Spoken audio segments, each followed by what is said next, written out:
ಕರ್ನಾಟಕ ರಾಜ್ಯದ ಸಮಸ್ತ ವಿದ್ಯಾರ್ಥಿಗಳಿಗೆ ನಮಸ್ಕಾರಗಳು. ನಾನು ನಿಮ್ಮ ಪ್ರೀತಿಯ ಶರಣಯ್ಯ ಬಂಡಾರಿಮಠ್. SB ವಿಜ್ಡಮ್ ಸಂಸ್ಥೆ ವಿಜಯಪುರ ವತಿಯಿಂದ ಈ ಒಂದು ಲೈವ್ ಕ್ಲಾಸ್ಗಳು ಬರ್ತಾ ಇದ್ದಾವೆ.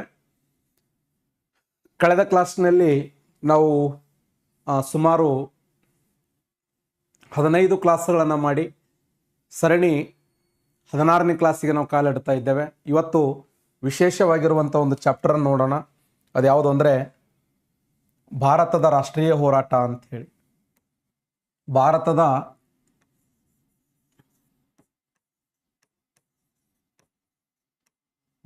ರಾಷ್ಟ್ರೀಯ ಚಳುವಳಿ.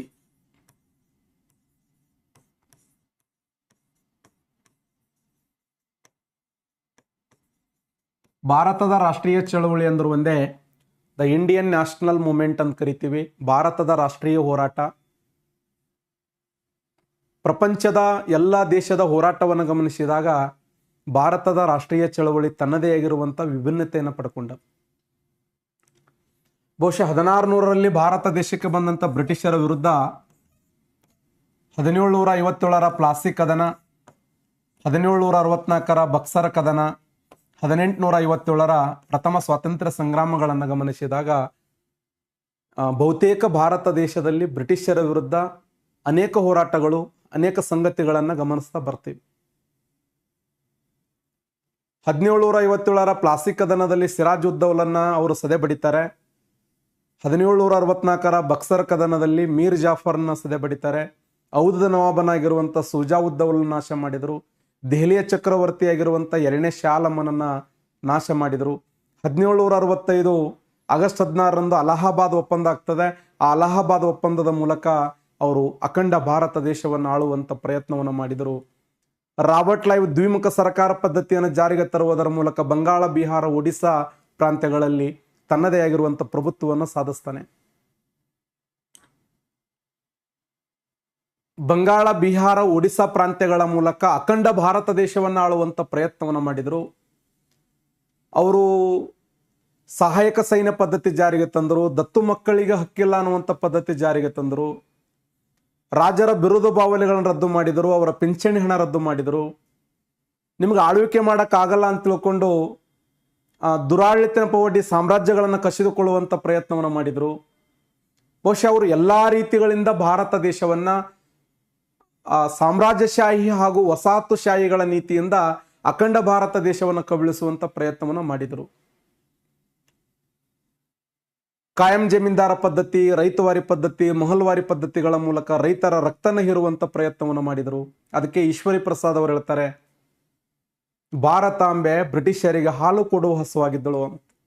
ಭಾರತೀಯರು ಹಸಿವು ಮತ್ತು ದಾರಿದ್ರ್ಯದಿಂದ ಬಳಲುವಂಥ ಸಮಯದಲ್ಲಿ ಭಾರತಾಂಬೆ ಬ್ರಿಟಿಷರಿಗೆ ಹಾಲು ಕೊಡುವ ಹಸುವಾಗಿದ್ದಳು. ದಾದಾಬಾಯಿ ನವರೋಜಿ ಅವರು ಹೇಳ್ತಾರೆ, ಗಂಗಾ ನದಿಯ ಸಂಪತ್ತು ಇಂಗ್ಲೆಂಡ್ ದೇಶದ ಥೇಮ್ಸ್ ನದಿಗೆ ಹರಿದು ಹೋಯಿತು. ಡ್ರೇನ್ ಥಿಯರಿ ಅನ್ನುವಂಥ ಸಿದ್ಧಾಂತವನ್ನು ಮಂಡಿಸಿದರು. ಇವೆಲ್ಲವುಗಳನ್ನು ಗಮನಿಸಿದಾಗ ಬ್ರಿಟಿಷರು ಭಾರತ ದೇಶವನ್ನು ಯಾವ ರೀತಿ ಆಕ್ರಮಣದಿಂದ ಅವರು ನಮ್ಮ ದೇಶದ ಸಂಪತ್ತನ್ನು ಕೊಳ್ಳೆ ಹೊಡೆದರು ಅಂತ ಹೇಳಿ ಅಧ್ಯಯನ ಮಾಡ್ತೀವಿ.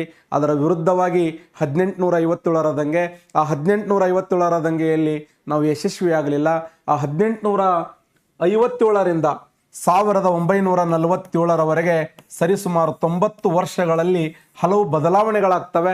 ಆ ಹಲವು ಬದಲಾವಣೆಗಳೇ ಭಾರತದ ರಾಷ್ಟ್ರೀಯ ಚಳವಳಿಗೆ ಪ್ರೇರಕವಾಗಿರುವಂಥ ಅಂಶಗಳು. ಯಾವ ರೀತಿ 1857ರ ಪ್ರಥಮ ಸ್ವಾತಂತ್ರ್ಯ ಸಂಗ್ರಾಮಕ್ಕೆ ರಾಜಕೀಯ ಕಾರಣ, ಆರ್ಥಿಕ ಕಾರಣ, ಸಾಮಾಜಿಕ ಧಾರ್ಮಿಕ ಕಾರಣ, ಆಡಳಿತಾತ್ಮಕ ಕಾರಣ, ಸೈನಿಕ ಕಾರಣ, ಹಲವು ಅಂಶಗಳನ್ನು ಅಧ್ಯಯನ ಮಾಡ್ತೀವೋ ಹಾಗೆ ಭಾರತದ ರಾಷ್ಟ್ರೀಯ ಚಳವಳಿಗೆ ಅನೇಕ ಅಂಶಗಳನ್ನು ನಾವು ನೋಡ್ತೀವಿ. ಇಡೀ ಜಗತ್ತಿನ ಬೇರೆ ಬೇರೆ ರಾಷ್ಟ್ರಗಳ ಹೋರಾಟವನ್ನು ಗಮನಿಸಿದಾಗ ಭಾರತ ದೇಶದ ಹೋರಾಟ ಇತ್ತಲ್ಲ, ಇದನ್ನು 3 ಭಾಗಗಳನ್ನಾಗಿ ನಾವು ಕನ್ಸಿಡರ್ ಮಾಡ್ತೀವಿ, 3 ಭಾಗಗಳನ್ನಾಗಿ ನೋಡ್ತೀವಿ. ಒಂದು ಮಂದಗಾಮಿಗಳ ಯುಗ, 2 ತೀವ್ರಗಾಮಿಗಳ ಯುಗ, 3 ಗಾಂಧಿ ಯುಗ ಅಂತ. ಮಂದಗಾಮಿಗಳು 1885ರಿಂದ 1905ರವರೆಗೆ ಮಂದಗಾಮಿಗಳ ಯುಗ. ತೀವ್ರಗಾಮಿಗಳು 1905ರಿಂದ 1919ರವರೆಗೆ ತೀವ್ರಗಾಮಿಗಳ ಯುಗ. ಗಾಂಧಿ ಯುಗ 1919ರಿಂದ 1947ರವರೆಗೆ. ಭಾರತದ ರಾಷ್ಟ್ರೀಯ ಹೋರಾಟವನ್ನ 3 ಹಂತಗಳನ್ನಾಗಿ 3 ಭಾಗಗಳನ್ನಾಗಿ ವಿಂಗಡಿಸ್ತೀವಿ. ಮಂದಗಾಮಿಗಳು, ತೀವ್ರಗಾಮಿಗಳು, ಗಾಂಧಿ ಯುಗ ಅಂತ. ಬಹಳ ಇಂಪಾರ್ಟೆಂಟ್ ಆಗಿರುವಂತ ಪಾಯಿಂಟ್ಗಳನ್ನ ನಾನು ಬೋರ್ಡ್ ಮೇಲೆ ಬರಿತೀನಿ, ಆ ಪಾಯಿಂಟ್ಗಳನ್ನ ನೋಟ್ ಮಾಡ್ತಾ ಹೋಗಿ. ಜಗತ್ತಿನಲ್ಲಿ ಎಲ್ಲ ಹೋರಾಟಗಳನ್ನು ಗಮನಿಸ್ತೀವಿ. ಇವತ್ತು ಅಮೇರಿಕ ಕ್ರಾಂತಿ, ಫ್ರಾನ್ಸ್ ಕ್ರಾಂತಿ, ಜರ್ಮನಿ ಇಟಲಿ ಏಕೀಕರಣ, ರಷ್ಯಾ ಕ್ರಾಂತಿ, ಚೀನಾ ಕ್ರಾಂತಿ, ಇಟಲಿ ಏಕೀಕರಣ, ಜರ್ಮನಿ ಏಕೀಕರಣ, ಅವೆಲ್ಲವೂ ರಕ್ತದ ಮೂಲಕ ಸ್ವತಂತ್ರವನ್ನು ಪಡ್ಕೊಂಡ್ರೆ, ಪ್ರಪಂಚದಲ್ಲಿ ಶಾಂತಿಯ ಮೂಲಕ, ಸಹನೆಯ ಮೂಲಕ ಜಗತ್ತಿನಲ್ಲಿ ಸ್ವತಂತ್ರ ಪಡೆದುಕೊಂಡ ಪ್ರಪಂಚದ ಮೊದಲ ದೇಶ ಅಂದ್ರೆ ಅದು ಭಾರತ ದೇಶ ಅಂತ. ಹಾಗಾದ್ರೆ ಭಾರತದ ರಾಷ್ಟ್ರೀಯ ಹೋರಾಟಕ್ಕೆ ಹಲವಾರು ಅಂಶಗಳು ಪ್ರೇರಣೆಯಾದವು. ಏನು ಪ್ರೇರಕವಾದವು? ನಂಬರ್ 1, 1857ರ ಈ ದಂಗೆ ಇತ್ತಲ್ಲ, 1857ರ ಪ್ರಥಮ ಸ್ವಾತಂತ್ರ್ಯ ಸಂಗ್ರಾಮದ ತ್ಯಾಗ ಬಲಿದಾನಗಳು ಮುಂದಿನ ರಾಷ್ಟ್ರೀಯ ಹೋರಾಟಕ್ಕೆ ಪ್ರೇರಣೆಯಾದವು. ಝಾನ್ಸಿ ರಾಣಿ ಲಕ್ಷ್ಮೀಬಾಯಿ, ಭಾರತದ ರಾಷ್ಟ್ರೀಯ ಹೋರಾಟದಲ್ಲಿ ಅನೇಕ ನಾಯಕರು ಯುದ್ಧ ಭೂಮಿಯನ್ನು ಬಿಟ್ಟು ಓಡಿ ಹೋದ್ರು. ಆದರೆ ಆ ಹೆಣ್ಣು ಮಗಳು ಯುದ್ಧವನ್ನು ಭೂಮಿಯನ್ನು ಬಿಟ್ಟು ಹೋಗಲಿಲ್ಲ. ಕರ್ನಾಟಕ ರಾಜ್ಯದಲ್ಲಿ ಕಿತ್ತೂರಾಣಿ ಚೆನ್ನಮ್ಮ, ಸಂಗೊಳ್ಳಿ ರಾಯಣ್ಣ ಯಾವ ರೀತಿ ಬ್ರಿಟಿಷರ ವಿರುದ್ಧ, ಬ್ರಿಟಿಷರಿಗೆ ಸಿಂಹ ಸ್ವಪ್ನವಾಗಿ ಹೋರಾಟವನ್ನು ಮಾಡಿದರೋ, ಆ ರೀತಿಯಾಗಿ ಭಾರತ ದೇಶದಲ್ಲಿ ಝಾನ್ಸಿ ರಾಣಿ ಲಕ್ಷ್ಮೀಬಾಯಿ, ದೆಹಲಿಯಲ್ಲಿ 2ನೇ ಬಹದ್ದೂರ್ ಶಾ, ಕಾನ್ಪುರದಲ್ಲಿ ನಾನಾ ಸಾಹೇಬ್, ಔಧದಲ್ಲಿ ಬೇಗಂ ಹಜರತ್ ಮಹಲ್, ಆಸಾಮದಲ್ಲಿ ಮಣಿರಾಮ ದತ್ತ, ಒಡಿಸ್ಸಾದಲ್ಲಿ ಸುರೇಂದ್ರ ಸಾಯಿ, ಕರ್ನಾಟಕ ರಾಜ್ಯದಲ್ಲಿ ಹಲಗಲಿಯ ಬೇಡ್ರು, ಜಡಗ ಮತ್ತು ಬಾಳ, ಮುಂಡರಗಿ ಭೀಮರಾವ್, ನರಗುಂದದ ಭಾವೆ ಭಾಸ್ಕರ್ ರಾವ್, ಉತ್ತರ ಕನ್ನಡ ಜಿಲ್ಲೆಯ ಸೂಪಾದಲ್ಲಿ ಹನುಮಪ್ಪ ನಾಯಕ, ಅನೇಕ ಮಹನೀಯರು ಇಡೀ ತಮ್ಮ ಜೀವನವನ್ನೇ ಈ ರಾಷ್ಟ್ರಕ್ಕಾಗಿ ಮುಡಿಪಾಗಿಟ್ರು. ಅದಕ್ಕೆ ಬೆಂಜಮಿನ್ ಡಿಸ್ರೇಲಿ ಎಂಬ ಇತಿಹಾಸಕಾರ ಹೇಳ್ತಾನೆ, 1857ರ ಪ್ರಥಮ ಸ್ವಾತಂತ್ರ್ಯ ಸಂಗ್ರಾಮದ ನಂತರ ಬ್ರಿಟಿಷರು ಮತ್ತು ರಾಷ್ಟ್ರೀಯವಾದಿಗಳ ಮಧ್ಯದಲ್ಲಿ ಹಲವು ಘರ್ಷಣೆಗಳು ಏರ್ಪಟ್ಟವು. ಆ ಘರ್ಷಣೆಗಳು ಮುಂದಿನ ರಾಷ್ಟ್ರೀಯ ಹೋರಾಟಕ್ಕೆ ಪ್ರೇರಣೆಯಾದವು. ಅದಕ್ಕೆ 1857ರ ದಂಗೆಯನ್ನ ರಾಷ್ಟ್ರೀಯ ದಂಗೆ ಎಂದು ಕರೆದ ಇತಿಹಾಸ ಪಟು ಯಾರು ಅಂದ್ರೆ ಬೆಂಜಮಿನ್ ಡಿಸ್ರೇಲಿ. ಹಾಗಾದ್ರೆ ಭಾರತದ ರಾಷ್ಟ್ರೀಯ ಹೋರಾಟಕ್ಕೆ ಈ 1857ರ ದಂಗೆಯ ತ್ಯಾಗ ಬಲಿದಾನಗಳದಾವಲ್ಲ, ಅವತ್ತು ನಾವು ಸೋತಿರಬಹುದು. ಯಾರೋ ದೇಶದ್ರೋಹಿಗಳು, ಯಾರೋ ಒಂದಿಷ್ಟು ಜನರು ಆ ಹೋರಾಟಗಾರರನ್ನ ಶಮನ ಮಾಡಿದರು. ಆದರೆ ಆ ಹೋರಾಟದ ತ್ಯಾಗ ಬಲಿದಾನಗಳು ಮುಂದಿನ ರಾಷ್ಟ್ರೀಯ ಹೋರಾಟಕ್ಕೆ ಪ್ರೇರಣೆಯಾದವು. ಭಾರತದ ರಾಷ್ಟ್ರೀಯ ಹೋರಾಟಕ್ಕೆ ಪ್ರೇರಣೆ ಆಯಿತು. ಅಷ್ಟೇ ಅಲ್ಲ, ಅಂತಾರಾಷ್ಟ್ರೀಯ ಕೆಲವೊಂದು ಘಟನಾವಳಿಗಳು. ಈ 1776ರಲ್ಲಿ ಯುನೈಟೆಡ್ ಸ್ಟೇಟ್ ಆಫ್ ಅಮೆರಿಕ ದೇಶ ಸ್ವತಂತ್ರ ಪಡ್ಕೋತ್. 1776 ಜಗತ್ತಿನಲ್ಲಿ ಸ್ವತಂತ್ರ ಸಾರಿಕೊಂಡ ಮೊದಲ ದೇಶ ಅಂತ ಗುರುತಿಸ್ತೀವಿ.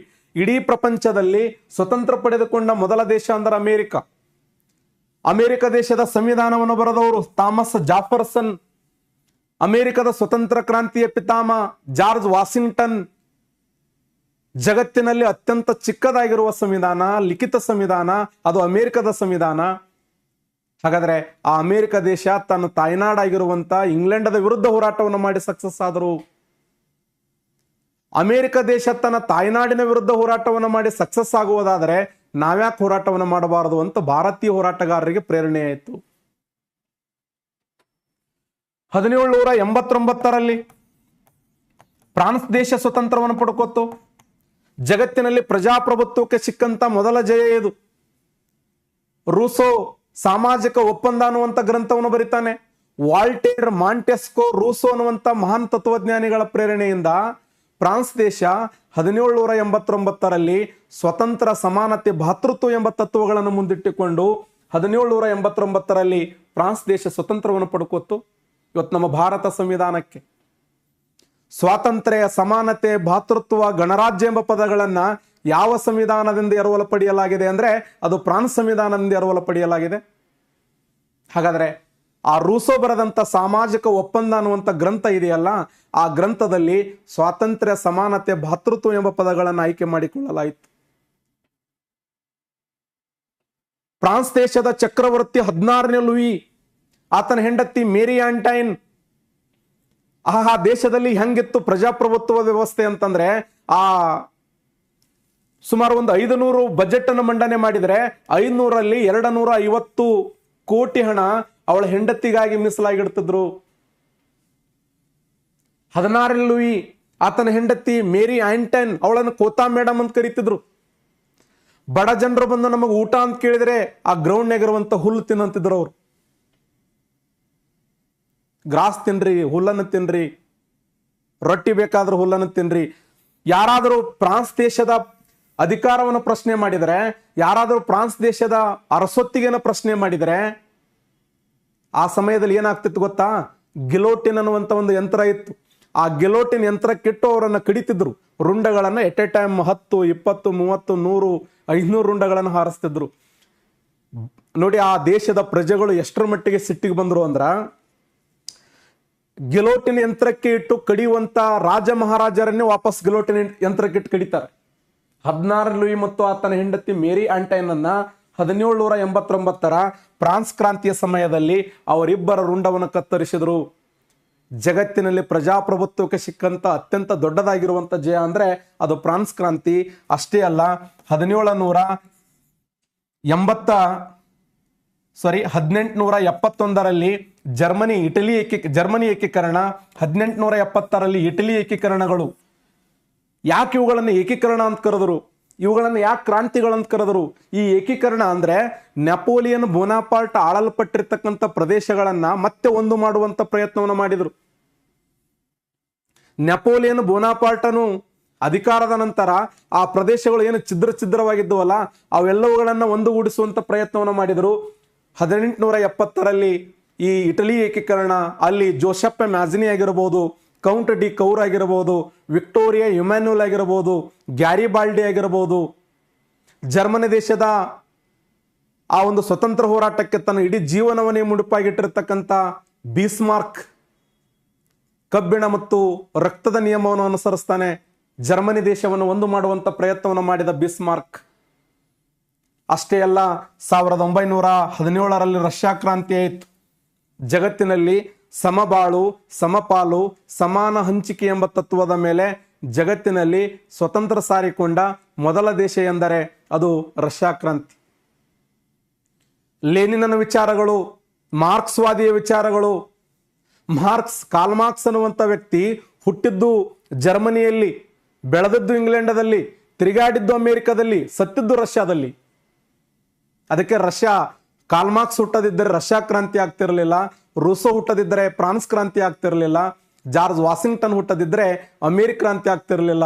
ಇವತ್ತಿಗೂ ರಷ್ಯಾ ದೇಶದಲ್ಲಿ ಆ ಕಾರ್ಲ್ ಮಾರ್ಕ್ಸನನ್ನ ಇಡೀ ಜಗತ್ತು ಅರ್ಧ ದೆವ್ವ ಅಂತ ಪೂಜೆ ಮಾಡಿದರೆ ಇನ್ನ ಅರ್ಧ ಜಗತ್ತು ದೇವರಂತ ಪೂಜೆ ಮಾಡ್ತದೆ. ಅವರು ಬರೆದಂತ ದಾಸ್ ಕ್ಯಾಪಿಟಲ್ ಮತ್ತು ಕಮ್ಯುನಿಸ್ಟ್ ಮ್ಯಾನಿಫೆಸ್ಟೋ ಅನ್ನುವಂಥ ಗ್ರಂಥಗಳದಾವಲ್ಲ, ಅವು ಅದ್ಭುತವಾಗಿರುವಂಥ ಗ್ರಂಥಗಳು. ಆ ಗ್ರಂಥಗಳ ಮೂಲಕ ಜಗತ್ತಿಗೆ ಸಂದೇಶವನ್ನು ಕೊಟ್ಟಂತ ಕಾರ್ಲ್ ಮಾರ್ಕ್ಸ್ ಆಗಿರಬಹುದು, ಲೆನಿನ್ ಆಗಿರಬಹುದು, ಆ ಎಲ್ಲ ವಿಚಾರಗಳು ಭಾರತದ ರಾಷ್ಟ್ರೀಯ ಹೋರಾಟದ ಮೇಲೆ ಪ್ರೇರಣೆಯಾದವು. ಅಂದ್ರೆ ಸಣ್ಣ ಸಣ್ಣ ದೇಶಗಳು, ಪಕ್ಕದಲ್ಲಿರುವಂತ ಅಮೆರಿಕ ದೇಶ ಸ್ವತಂತ್ರ ಪಡ್ಕೋತು, ಫ್ರಾನ್ಸ್ ದೇಶ, ರಷ್ಯಾ ದೇಶ, ಚೀನಾ ದೇಶ, ಇಟಲಿ, ಜರ್ಮನಿ ಏಕೀಕರಣಗಳಿಂದ ನಾವ್ಯಾಕೆ ಸ್ವತಂತ್ರವನ್ನು ಪಡಿಬಾರದು ಅನ್ನುವಂಥ ಭಾವ ಭಾರತದ ರಾಷ್ಟ್ರೀಯ ಹೋರಾಟಗಾರರ ಮೇಲೆ ಪ್ರೇರಣೆ ಆಯಿತು. ಆದ್ದರಿಂದಲೇ ಬ್ರಿಟಿಷರ ವಿರುದ್ಧ ಅನೇಕ ಮಂದಗಾಮಿಗಳು, ತೀವ್ರಗಾಮಿಗಳು, ಅವರನ್ನೊಳಗೊಂಡ ಕ್ರಾಂತಿಕಾರಿಗಳು ಬ್ರಿಟಿಷರ ವಿರುದ್ಧ ಹೋರಾಟಕ್ಕೆ ಸಜ್ಜಾಗ್ತಾರೆ. ಇದು ಕೂಡ ಒಂದು ಹೋರಾಟಕ್ಕೆ ಪ್ರೇರಣೆಯಾಗಿರುವಂಥ ಅಂಶ. ಅಷ್ಟೇ ಅಲ್ಲ, ಇನ್ನೂ 2 ಘಟನೆಗಳಿದಾವೆ. ಆ 2 ಘಟನೆಗಳು ಯಾವಂದ್ರೆ, 1896ರ ಸಮಯದಲ್ಲಿ ಇಥಿಯೋಪಿಯಾ ಅನ್ನುವಂಥ ದೇಶ ಇಟಲಿ ದೇಶವನ್ನು ಸೋಲಿಸ್ತದೆ. 1896ರಲ್ಲಿ ಇಥಿಯೋಪಿಯಾ ಎಂಬ ದೇಶ ಇಟಲಿ ದೇಶವನ್ನು ಸೋಲಿಸ್ತದೆ. 1905ರಲ್ಲಿ ಜಪಾನ್ ದೇಶ ರಷ್ಯಾ ದೇಶವನ್ನು ಸೋಲಿಸ್ತದೆ. ಸಣ್ಣದಾಗಿರುವಂತ ಜಪಾನ್ ದೇಶ ಬೃಹತ್ ಪ್ರಮಾಣದ ರಷ್ಯಾ ದೇಶವನ್ನು ಸೋಲಿಸ್ತನ್ನೋದಾದರೆ, ಒಂದು ಸಣ್ಣದಾಗಿರುವಂತ ಇಥಿಯೋಪಿಯಾ ದೇಶ ಸಾಂಸ್ಕೃತಿಕ ರಾಷ್ಟ್ರ ಅನಿಸಿಕೊಂಡ ಇಟಲಿ ದೇಶವನ್ನು ಸೋಲಿಸ್ತನ್ನೋದಾದರೆ ನಾವ್ಯಾಕೆ ಸೋಲಿಸಬಾರದು? ಈ ಭಾವ ಭಾರತೀಯ ರಾಷ್ಟ್ರೀಯ ಹೋರಾಟಗಾರರಲ್ಲಿ ಪ್ರೇರಣೆ ಆಯಿತು. ಸಣ್ಣ ಸಣ್ಣ ದೇಶಗಳು ದೊಡ್ಡ ದೊಡ್ಡ ದೇಶಗಳನ್ನ, ಅದು ವಿಶೇಷವಾಗಿ ಜಪಾನ್ ದೇಶ ರಷ್ಯಾ ದೇಶವನ್ನು ಹೆಂಗ್ ಸೋಲಿಸ್ತಂದ್ರೆ, ರಷ್ಯಾ ಎದ್ದು ಬರೋದಕ್ಕೆ ಮತ್ತೆ ಅಡ್ಡ ಕಪಳ ಹೊಡಿತು. ಅದು ರಷ್ಯಾ ಜೀವನದ ಬರೀ ಸೋಲದೇ ಆಯ್ತು. ಅದ್ರ ಹಣೆ ಬರ. ಮೊನ್ನೆ ಉಕ್ರೇನ್ ದೇಶ ಸೋಲಿಸಲ್ಲ ರಷ್ಯಾ ದೇಶ. ಮತ್ತು ಆಗಿನ ರಷ್ಯಾ ಅಲ್ಲ, ಇವತ್ತಿನ ರಷ್ಯಾ ಅಲ್ಲ, ಆಗಿನ ರಷ್ಯಾ ಅತಿ ದೊಡ್ಡದದು. ಇವತ್ತೇ ರಷ್ಯಾ ದೇಶದ ವಿಸ್ತೀರ್ಣ 176 ಲಕ್ಷ ಚದರ ಕಿಲೋಮೀಟರ್. 5 ಭಾರತ ಸೇರಿದ್ರೆ ಒಂದು ರಷ್ಯಾಕ್ಕೆ ಸಮ. ಅಂತ ಬೃಹತ್ ಪ್ರಮಾಣದ ರಷ್ಯಾ ದೇಶ ಒಂದು ಒಟ್ಟು ಕೂಡಿ ನಮ್ಮ ಉತ್ತರ ಕರ್ನಾಟಕ, ದಕ್ಷಿಣ ಕರ್ನಾಟಕದಷ್ಟು ಜಪಾನ್ ದೇಶ ಇದೆ. ಸುಮ್ ಹೋಗೋದು ಹಾಕಿ ಹೊಡಿದು. ಮತ್ತು ರಷ್ಯಾ ಅಣ್ಣ ನೀ ಏನ್ರ ಅಂದಿ ನಾನು ಸೋಮ್. ಜಪಾನ್ ದೇಶ ಬೃಹತ್ ಪ್ರಮಾಣದ ರಷ್ಯಾ ದೇಶವನ್ನು ಸೋಲಿಸುವುದಾದರೆ, ಇಥೋಪಿಯಾ ದೇಶ ಇಟಲಿ ದೇಶವನ್ನು ಸೋಲಿಸುವುದಾದರೆ ನಾವ್ಯಾಕೆ ಬ್ರಿಟಿಷರ ವಿರುದ್ಧ ಸೋಲಿಸಬಾರದು? ನಾ ಏನ್ ಹೇಳ್ತಾ ಇದ್ದೇನೆ ಗೊತ್ತ? ಭಾರತದ ರಾಷ್ಟ್ರೀಯ ಹೋರಾಟಕ್ಕೆ ಪ್ರೇರಕವಾದ ಅಂಶಗಳ ಬಗ್ಗೆ ಹೇಳಕತ್ತೀನಿ. ನೀವು ಗಾಬರಿ ಆಗಬಾರದು. ಏನ್ರಿ ಇದು 10 ಗಂಟೆ ನಂತರ ಏನೇ ವಿಷಯ ಆಟ ಅನ್ನಬಾರದು. ಯಾವ್ದು ಜಪಾನ, ಯಾವುದು ರಷ್ಯಾ. ಅಮೇರಿಕ ಕ್ರಾಂತಿ 1776, ಫ್ರಾನ್ಸ್ ಕ್ರಾಂತಿ 1789, ಇಟಲಿ ಹಾಗೂ ಜರ್ಮನಿ ಏಕೀಕರಣಗಳು 1917, ರಷ್ಯಾ ಕ್ರಾಂತಿ, ಸಮಬಾಳು ಸಮಪಾಲು ಸಮಾನ ಹಂಚಿಕೆ ಎಂಬ ತತ್ವದ ಮೇಲೆ ಲೆನಿನ್ ಆ ದೇಶವನ್ನು ಸ್ವತಂತ್ರಗೊಳಿಸ್ತಾನೆ. ಆ ದೇಶದ ಜಾರ್ ಮನೆತನದ ವಿರುದ್ಧ. ಜಾರ್ ಮನೆತನವನ್ನು ಯಾರು ಆಳ್ತಿದ್ರು ಅಂದ್ರೆ 2ನೇ ನಿಕೋಲ್ಸನ್ ಅನ್ನುವಂಥ ವ್ಯಕ್ತಿ ಆಳ್ತಿದ್ದ. ಅವೆಲ್ಲವೂ ಭಾರತದ ರಾಷ್ಟ್ರೀಯ ಹೋರಾಟಕ್ಕೆ ಪ್ರೇರಣೆಯಾದವು. ಅಷ್ಟೇ ಅಲ್ಲ, ಈ ಭಾರತದ ರಾಷ್ಟ್ರೀಯ ಹೋರಾಟಕ್ಕೆ ಪ್ರೇರಕ ಅಂಶಗಳಲ್ಲಿ ಇನ್ನೊಂದು ಅಂಶ ಏನಂದ್ರೆ ಲಾರ್ಡ್ ಲಿಟ್ಟನ್ನ ಪ್ರತಿಗಾಮಿ ನೀತಿ. ಲಾರ್ಡ್ ಲಿಟ್ಟನ್ ಈತನ ಕಾಲಾವಧಿ 1876ರಿಂದ 1880ರವರೆಗೆ ಆಳ್ವಿಕೆ ಮಾಡ್ತಾನೆ. 1876ರಿಂದ 1880ರವರೆಗೆ ಲಾರ್ಡ್ ಲಿಟ್ಟನ್ ಅನ್ನುವಂಥ ವ್ಯಕ್ತಿ ಆಳ್ವಿಕೆ ಮಾಡ್ತಾನೆ. ಆಳ್ವಿಕೆ ಹೆಂಗಿತ್ತು ಅಂದ್ರೆ ಅತ್ಯಂತ ಭಯಾನಕವಾಗಿರುವಂತ ಆಳ್ವಿಕೆ, ಭಾರತೀಯರನ್ನ ವಿರೋಧಿಸುವಂತ ಆಳ್ವಿಕೆ ಇದು. ಹೌದು, ಆತ 5 ನೀತಿಗಳನ್ನು ಜಾರಿಗೆ ತರ್ತಾನೆ. 5 ನೀತಿಗಳಲ್ಲಿ 1ನೇ ನೀತಿ ಅದು ಯಾವುದು ಅಂದ್ರೆ 1877ರಲ್ಲಿ ಮೊಟ್ಟ ಮೊದಲ ಬಾರಿಗೆ ದೆಹಲಿ ದರ್ಬಾರವನ್ನು ಮಾಡ್ತಾನೆ. ದೆಹಲಿ ದರ್ಬಾರ್ 1877ರಲ್ಲಿ ದೇಶದಲ್ಲಿ ಮೊಟ್ಟ ಮೊದಲ ಬಾರಿಗೆ ದೆಹಲಿ ದರ್ಬಾರವನ್ನು ಮಾಡಿದವ ಲಾರ್ಡ್ ಲಿಟ್ಟನ್. ಏನ್ ಹಂಗಂದ್ರೆ ಇಂಗ್ಲೆಂಡದ ರಾಣಿಯನ್ನ ಇಂಪ್ರೆಸ್ ಮಾಡಲು ಎಂಪ್ರೆಸ್ ಅನ್ನುವಂಥ ಪದವಿಯನ್ನು ಕೊಡ್ತಾನೆ. ನಮ್ಮ ದೇಶದ ಖಜಾನೆ 50 ಕೋಟಿ ಹಣವನ್ನ ಬಳಸಿ ಇಂಗ್ಲೆಂಡ್ ದೇಶದ ರಾಣಿಗೆ ಸಾಮ್ರಾಜ್ಞಿ ಅನ್ನುವಂಥ ಬಿರುದನ್ನು ಕೊಳ್ಳಾಕ ಬ್ಯಾಡ ಅಂದಿಲ್ಲ ನಾವು. ಭಾರತ ದೇಶದ ಖಜಾನೆಯ ದುಡ್ಡನ್ನು ಬಳಸ್ಕೊಂಡಲ್ಲ. ಭಾರತೀಯರು ಹಸಿವು ಮತ್ತು ದಾರಿದ್ರ್ಯದಿಂದ ಬಳಲುವಾಗ ಭಾರತಾಂಬೆ ಬ್ರಿಟಿಷರಿಗೆ ಹಾಲು ಕೊಡುವ ಹಸುವಾಗಿದ್ದಳು. ಭಾರತೀಯರು ಅತ್ಯಂತ ಕಷ್ಟದಲ್ಲಿದ್ರು. ಆ ಕಷ್ಟದಲ್ಲಿರುವಂತ ಸಮಯದಲ್ಲಿ ನಮ್ಮ ದೇಶದ ಹಣವನ್ನು ಬಳಸಿ ನೋಡಿ, ದೆಹಲಿ ದರ್ಬಾರ್ ಬಹಳ ಡೇಂಜರ್ ಅದು. 3 ದೆಹಲಿ ದರ್ಬಾರ್ 1877ರಲ್ಲಿ ಒಮ್ಮೆ, 1901ರಲ್ಲಿ ಒಮ್ಮೆ, 1911ರಲ್ಲಿ 3 ಬಾರಿ ದೆಹಲಿ ದರ್ಬಾರ್ ಆಯ್ತು. ಹಾಗಾದ್ರೆ ಭಾರತ ದೇಶದಲ್ಲಿ ಈ ದೆಹಲಿ ದರ್ಬಾರ್ ಅನ್ನುವಂಥ ಕಾನ್ಸೆಪ್ಟ್ ಅನ್ನು ಆರಂಭ ಮಾಡಿದವು ಲಾರ್ಡ್ ಲಿಟ್ಟನ್. ಯಾವ ವರ್ಷ? 1877. ದೆಹಲಿ ದರ್ಬಾರವನ್ನು ಮಾಡ್ತಾನೆ. ಇಂಗ್ಲೆಂಡದ ರಾಣಿಗೆ ಎಂಪ್ರೆಸ್ ಅನ್ನುವಂಥ ಬಿರುದನ್ನು ಕೊಟ್ಟ. ಇದನ್ನು ಭಾರತೀಯರು ಪ್ರಶ್ನೆ ಮಾಡಿದರು, ಇಲ್ಲೇ ಉಚ್ಚುಗಟ್ಟಿ, ಭಾರತ ದೇಶದ ಖಜಾನೆ ಹಣವನ್ನು ಬಳಸಿ ದೆಹಲಿಯ ರಸ್ತೆಗಳಲ್ಲಿ ಹೂವಿನ ಸರಮಾಳೆಯನ್ನು ಹಾಕಿ ಇಂಗ್ಲೆಂಡದ ರಾಣಿಗೆ ಎಂಪ್ರೆಸ್ ಅನ್ನುವಂಥ ಪದವಿ ಕೊಡೋದು ಏನು ಅವಶ್ಯಕತೆ ಇದೆ? ಭಾರತೀಯರಿಗೆ ಉಟ್ಕೊಳ್ಳಕ್ ಬಟ್ಟೆ ಇಲ್ಲ, ಆ ಸಮಯದಲ್ಲಿ ವಸತಿ ಆರೋಗ್ಯದ ಸಮಸ್ಯೆ ಇತ್ತು. ಆದ್ದರಿಂದಲೇ 1878ರಲ್ಲಿ ಅನೇಕ ಪತ್ರಿಕೆಗಳು ಅವನ ವಿರುದ್ಧ ಬರಲಿಕ್ಕೆ ಶುರು ಮಾಡಿದವು. ಯಾರ ವಿರುದ್ಧ? ಲಾರ್ಡ್ ಲಿಟ್ಟನ್ನ ವಿರುದ್ಧ. 1878ರಲ್ಲಿ 100 ಪತ್ರಿಕೆಗಳು, ಅದರಲ್ಲಿ ವಿಶೇಷವಾಗಿ ದೇಶೀಯ ಪತ್ರಿಕೆಗಳು ಅವನ ವಿರುದ್ಧ ಪ್ರಶ್ನೆ ಮಾಡಕ್ ಶುರು ಮಾಡಿದವು. ನೀ ತಪ್ಪು ಮಾಡ್ತಾ ಇದ್ದೀಯಾ, ನೀ ಅನ್ಯಾಯ ಮಾಡ್ತಾ ಇದ್ದ ಜನರಿಗೆ ಅಂತ. ಆ 1878ರಲ್ಲಿ ಅವ ಏನ್ ಮಾಡ್ತಾನ ಗೊತ್ತಾ? Lord Lytton vernacular press act ಅನ್ನ ಜಾರಿಗೆ ತರ್ತಾನೆ. Vernacular press act. ಈ ವರ್ನಾಕ್ಯುಲರ್ ಪ್ರೆಸ್ ಆಕ್ಟ್ ಅಂದ್ರು ಒಂದೇ, ದೇಶೀಯ ಪತ್ರಿಕೆಗಳ ನಿಷೇಧ ಕಾಯ್ದೆ ಅಂದ್ರು ಒಂದೇ. ಅವ ಏನ್ ಹೇಳ್ತಾನಂದ್ರೆ, ಆ ದೇಶೀಯ ಪತ್ರಿಕೆಗಳಲ್ಲಿ ಬರೆಯುವುದರಿಂದ ನನ್ನ ಮನಸ್ಸಿಗೆ ನೋವಾಗ್ತದ, ಮತ್ ನೀ ಯಾಕೆ ಮಾಡ್ಬೇಕದನ್ನ? ನಿನ್ನ ನೀತಿಗಳಿಂದ ಭಾರತೀಯರ ಮನಸ್ಸಿಗೆ ನೋವಾಗಲ್ಲೇನು? ನಿನ್ನ ನೀತಿಯಿಂದ ಭಾರತೀಯರ ಮನಸ್ಸಿಗೆ ನೋವಾಗ್ತಾನೋದಾದ್ರೆ ನಿನ್ನ ವಿರುದ್ಧ ನಾವು ಬರೆಯೋರೆ.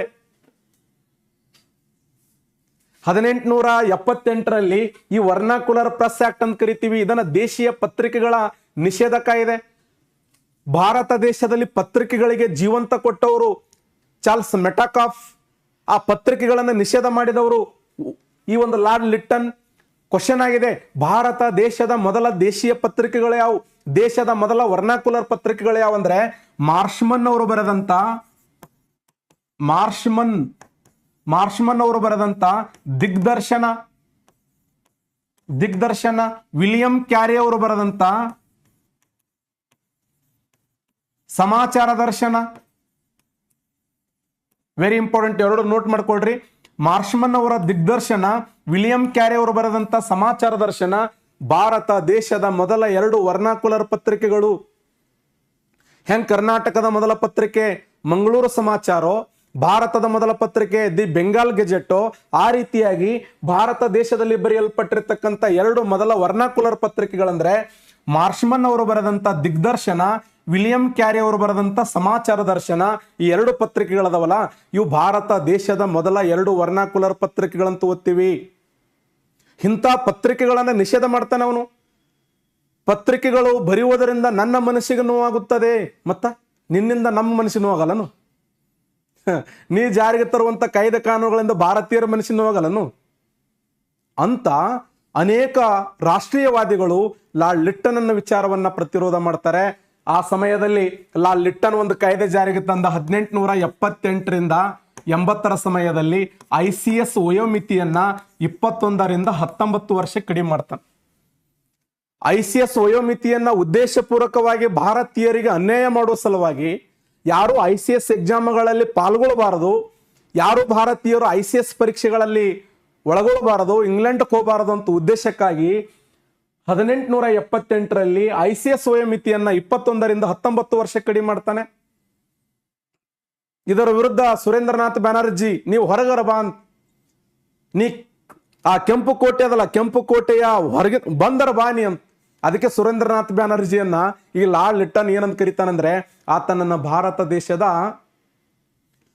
ದೇಶದ ಏನಂತ ಕರೆದ್ರು, ಭಾರತೀಯರು ಆತನನ್ನ ಭಾರತದ ರಾಷ್ಟ್ರೀಯ ಚಳವಳಿಯ ಪಿತಾಮ ಅಂತ ಕರೆದ್ರೆ, ಈ ಲಾರ್ಡ್ ಲಿಟ್ಟನ್ ಅನ್ನುವಂಥ ವ್ಯಕ್ತಿ ಏನಂತ ಕರೆದ ಅಂದ್ರೆ ಆತನನ್ನ ಭಾರತದ ರಾಷ್ಟ್ರೀಯ ವಿರೋಧಿ, ಭಾರತದ ರಾಷ್ಟ್ರೀಯ ಸಿದ್ಧಾಂತದ ವಿರೋಧಿ ಅಂತ ಕರೀತಾನೆ.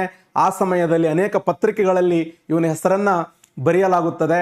ಆಗ ಅವನಿಗೆ ಜೈಲು ಹಾಕಲಾಗ್ತದೆ. ಮೊನ್ನೆ PSI ಕ್ವಶನ್ ಕೇಳಿದ್ರು,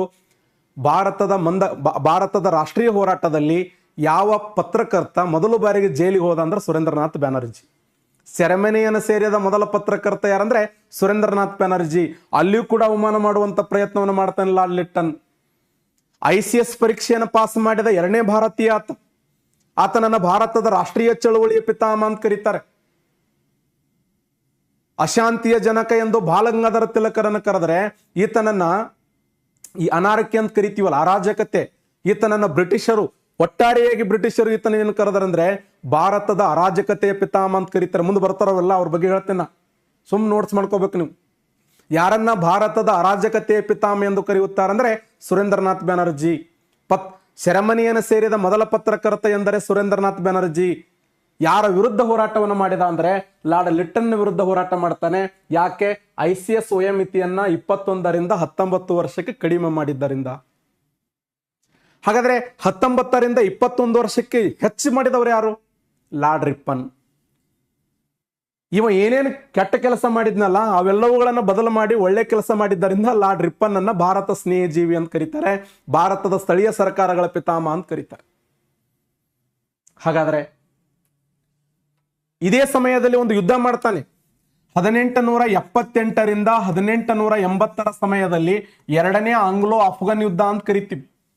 ಈ 2ನೇ ಆಂಗ್ಲೋ ಅಫ್ಘನ್ ಯುದ್ಧ ಯಾವ ಒಪ್ಪಂದದೊಂದಿಗೆ ಮುಕ್ತಾಯ ಆಗ್ತದಂದ್ರೆ ಗಂಧಮಕ್ ಅನ್ನುವಂಥ ಒಪ್ಪಂದದೊಂದಿಗೆ ಮುಕ್ತಾಯ ಆಗ್ತದೆ. ಭಾರತದ ಖಜಾನೆಯಲ್ಲಿರುವಂಥ ಅಪಾರ ಪ್ರಮಾಣದ ಹಣವನ್ನು ಬಳಸಿ ಈ 2ನೇ ಆಂಗ್ಲೋ ಅಫ್ಘನ್ ಯುದ್ಧಕ್ಕೆ ಬಳಸಿದ್ದರಿಂದ ಇದರಿಂದ ನಮ್ಮ ಭಾರತೀಯ ಅರ್ಥವ್ಯವಸ್ಥೆಗೆ ಹೈಯೆಸ್ಟ್ ಪೆಟ್ಟು ಬೀಳುತ್ತದೆ. ಅವಾಗ ಭಾರತದ ಅನೇಕ ವ್ಯಕ್ತಿಗಳು ಅವನನ್ನು ಪ್ರಶ್ನೆ ಮಾಡ್ತಾರೆ, ಎಷ್ಟು ನೀ ಮೂರ್ಖದಿ, ಖಜಾನೆ ಹಣವನ್ನು ಬಳಸಿಕೊಂಡು 2ನೇ ಆಂಗ್ಲೋ ಅಫ್ಘನ್ ಯುದ್ಧ ಮಾಡುವ ಅವಶ್ಯಕತೆ ಏನಿತ್ತು? ಅದೇ ಸಮಯದಲ್ಲಿ 1878ರಲ್ಲಿ ಈತ ದೇಶೀಯ ಶಸ್ತ್ರಾಸ್ತ್ರಗಳ ಮೇಲೆ ನಿಷೇಧವನ್ನು ಹೇರ್ತಾನೆ. ಏನು ಹೇಳ್ತಾನಂದ್ರೆ ಬ್ರಿಟಿಷರು ಫ್ರೀಯಾಗಿ ವೆಪನ್ಸ್ಗಳನ್ನು ಯೂಸ್ ಮಾಡಬಹುದು, ಬ್ರಿಟಿಷರು ಉಚಿತವಾಗಿ ವೆಪನ್ಸ್ಗಳನ್ನು ಯೂಸ್ ಮಾಡಬಹುದು, ಆದರೆ ಭಾರತೀಯರು ಶಸ್ತ್ರಾಸ್ತ್ರಗಳನ್ನು ಉಪಯೋಗ ಮಾಡಬೇಕಾದ್ರೆ ಕಂಪಲ್ಸರಿ ಲೈಸೆನ್ಸ್ ಬೇಕು ಅಂತ ಹೇಳ್ತಾನೆ. ಅವಾಗ ಭಾರತೀಯರು ಪ್ರಶ್ನೆ ಕೇಳ್ತಾರೆ, ನಿಮಗಾದ್ರ ಫ್ರೀ ನಮಗಾದ್ರ ಲೈಸೆನ್ಸ್? ಅವಾಗ ಅವ ಹೇಳ್ತಾನೆ, ಇಲ್ಲ ಬ್ರಿಟಿಷರಿಗೆ ಆತ್ಮರಕ್ಷಣೆ. ನಿನ್ಗೆ ಅಟ್ಟೆ ಆತ್ಮರಕ್ಷಣೆನು? ಭಾರತೀಯರಿಗೆ ಆತ್ಮರಕ್ಷಣೆ ಇಲ್ಲ ಏನು? ಭಾರತೀಯರು ಜನರು ಪ್ರಜೆಗಳಲ್ಲೇನು? ಭಾರತೀಯರಿಗೆ ಜೀವ ಇರಂಗಿಲ್ಲ ಅಂತೇಳಿ ಅನೇಕ ಭಾರತೀಯರು ಲಾರ್ಡ್ ಲಿಟ್ಟನ್ಗೆ ಪ್ರಶ್ನೆ ಮಾಡ್ತಾರೆ. ಈ 5 ನೀತಿಗಳಿಂದ ಆತ ಭಾರತ ದೇಶದ ಭಾರತೀಯರನ್ನ ಹೋರಾಟಕ್ಕೆ ಹೆಚ್ಚಿಸುವಂತ ಪ್ರಯತ್ನವನ್ನು ಮಾಡಿದ್ರು. ಈ 5 ನೀತಿಗಳು ಅತಿ ಹೆಚ್ಚು ಪ್ರಭಾವ ಬೀರಿದವು. ಅದಕ್ಕೆ ಲಾರ್ಡ್ ಲಿಟ್ಟನನ ಪ್ರತಿಗಾಮಿ ನೀತಿ ಇದೆಯಲ್ಲ, ಇದು ಅತ್ಯಂತ ಮುಖ್ಯವಾಗಿರುವಂಥ ಅಂಶ ಅಂತ ಹೇಳಿ ಓದ್ತೀವಿ. ಸ್ವಲ್ಪ ಯಾಕಂದ್ರೆ ಆಕ್ರೋಶವಾಗಿ ಯಾಕೆ ಮಾತಾಡಕತ್ತೀನಿ ಅಂದರೆ, ಬ್ರಿಟಿಷರೇ ಹಂಗಿದ್ರು, ಇವತ್ತು ನಮ್ಮನ್ನು ಆಳೋರು ಹಂಗೆ ಅದಾರ. ಅವ್ರು ಚಲೋ, ಅವ್ರ ಅಪ್ಪ ಇವರಲ್ಲ. ನಮ್ಮನ್ನು ಆಳುವಂಥ ಪ್ರಜೆ ಏನು ಇವತ್ತಿನ ರಾಜಕಾರಣಿಗಳದಾರಲ್ಲ, ಬ್ರಿಟಿಷರಿಗಿಂತಲೂ ಒಂದು ಕೈ ಮೇಲೆ. ಓಕೆ, ನೆಕ್ಸ್ಟ್ ಕ್ಲಾಸ್ನಲ್ಲಿ ಇದರ ಮುಂದುವರೆದ ಭಾಗ ಡಿಸ್ಕಸ್ ಮಾಡೋಣ ಸ್ನೇಹಿತರೆ. ಈಗ ಭಾರತದ ರಾಷ್ಟ್ರೀಯ ಚಳವಳಿ ಆರಂಭ ಆಗ್ತಾ ಇದೆ. ಇನ್ನೂ ಭಾಳ ಚೆನ್ನಾಗಿರುವಂಥ ಪಾಯಿಂಟ್ಗಳಿದಾವೆ, ಅವುಗಳನ್ನು ನೋಟ್ಸ್ ಮಾಡ್ಕೊಳ್ಳಿ. ನಾಳೆ ಪಾಯಿಂಟ್ ಯಾರು ಇಲ್ಬರ್ಟ್ ಬಿಲ್ ವಿವಾದ ಬಗ್ಗೆ ಹೇಳ್ತೇನೆ. ಅಂದರೆ ಭಾರತದ ರಾಷ್ಟ್ರೀಯ ಹೋರಾಟಕ್ಕೆ ಇಲ್ಬರ್ಟ್ ಬಿಲ್ ವಿವಾದ ವೆರಿ ಇಂಪಾರ್ಟೆಂಟ್, ಅದೊಂದು ಪಾಯಿಂಟ್ ಹೇಳೇಬಿಡ್ತೀನಿ.